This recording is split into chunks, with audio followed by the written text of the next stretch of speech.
మన ప్రభువును రక్షకుడైన యేసుక్రీస్తు నామములో అందరికీ శుభాభివందనములు. ఈరోజు దేవుని యొక్క వాక్యము ఇర్మియా ప్రవచన గ్రంథము 31వ అధ్యాయము 13వ వచనము.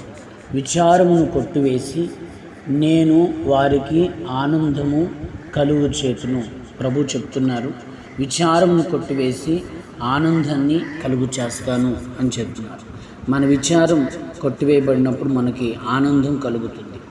అందుకే మనిషి యొక్క జీవితంలో ఏదో ఒక విచారం, ఏదో ఒక కరువు, ఏదో ఒక దుఃఖము, ఏదో ఒక బాధను మనం చూడగలుగుతాం. అయితే దేవుడు దాన్ని కొట్టివేస్తాను అని చెబుతున్నారు. ఆనందాన్ని, సంతోషమును కలుగు చేస్తానని ప్రభు తెలియచేస్తున్నారు. ఎవరికి ఆనందాన్ని కలుగు చేస్తారు, ఎవరి విచారములు ఆయన కొట్టివేస్తారు అని మనం ధ్యానించినప్పుడు ఇక్కడే యెషయాలో రాయబడి ఉంటుంది. యెషయా ప్రవచన గ్రంథం 56వ అధ్యాయం 7వ వచనంలో, నా ప్రార్థన మందిరములో నేను ఆనందింప చేస్తాను అని రాయబడి ఉంటుంది.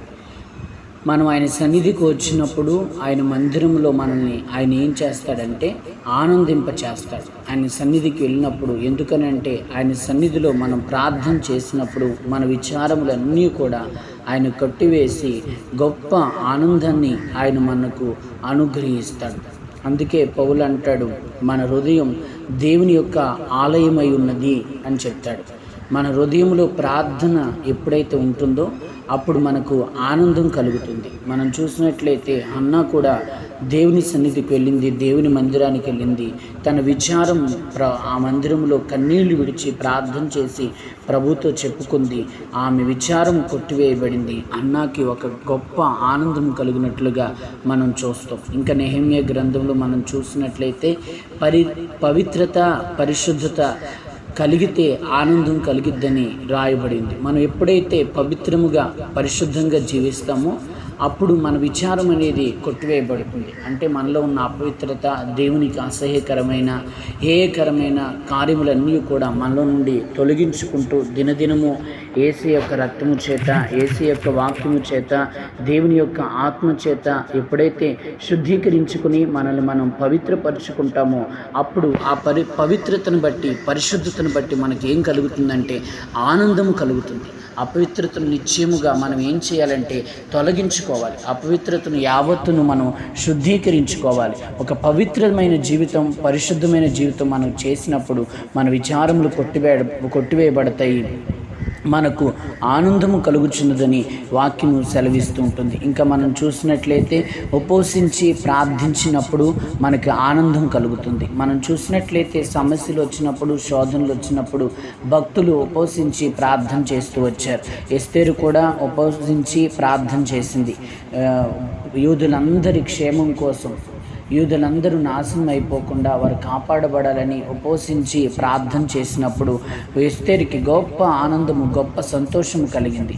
యూదులందరూ కూడా రక్షించబడ్డారు. ఎవరైతే యూదుల్ని నాశనం చేయాలనుకున్నారో, యూదులందరినీ చంపివేయాలనుకున్నారో అలాంటి పరిస్థితులన్నీ కూడా తన ప్రార్థన ద్వారా, ఉపవాస ప్రార్థన ద్వారా తను జయించింది.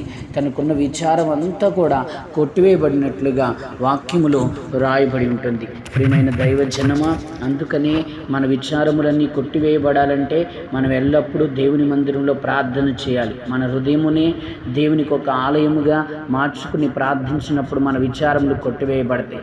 ఎప్పుడైతే పవిత్రతను, పరిశుద్ధతను ఆకాంక్షించి, ఎప్పుడైతే మనం పవిత్రత కొరకు తృష్ణగొంటామో అప్పుడు మన అపవిత్రత అంతా తొలగిపోయి మనకు గొప్ప ఆనందం కలుగుతుంది. ఎప్పుడైతే ఉపవసించి మనం ప్రార్థన చేస్తామో, మన శరీరాన్ని నెలగొట్టుకుంటామో, ప్రార్థన విజ్ఞాపన ద్వారా, యాచన ద్వారా ఆయన సన్నిధిలో మనం ప్రార్థన చేస్తామో మనకి గొప్ప ఆనందమును కలుగుతుందని వాక్యం తెలియచేస్తుంది. నిశ్చయముగా ఈ రీతిగా మనందరము జీవించదము, గొప్ప ఆనందమును, సంతోషమును అనుభవించదము. మన విచారములన్నీ కూడా కొట్టివేయబడును గాక.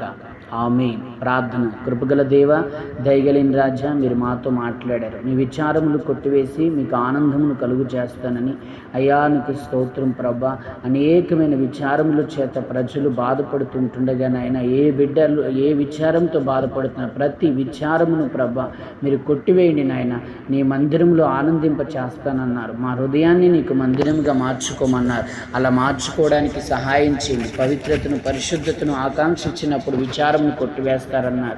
అయ్యా, పవిత్రత కొరకు, పరిశుద్ధత కొరకు తృష్ణ కొని మనస్సును కలుగు చేయండి. అపవిత్రతను యావత్తును తొలగించి విచారములను కొట్టివేసి గొప్ప ఆనందమును కలుగు చేయమని ప్రార్థన చేస్తున్నాను. ఆయన ఉపవాసం నుంచి ప్రార్థించినప్పుడు ఆనందమును కలుగు చేస్తానన్నారు. అలా ఉపవసించి ప్రార్థించి విచారములు కొట్టివేసుకుంటూ అయ్యా మీకు స్తోత్రం, మీ సన్నిధిలో శరీరాన్ని నిలగొట్టుకుంటూ ఆనందించుటకు సహాయం చేసి బలపరిచి నిశ్చయంగా ప్రతి ఒక్కరి విచారములు మీరు కొట్టివేయుచున్నందుకే నీకే కృతజ్ఞత తెలియచేయచ్చు. యేసు నామమున ప్రార్థన చేయుచున్నాము తండ్రి. ఆమేన్.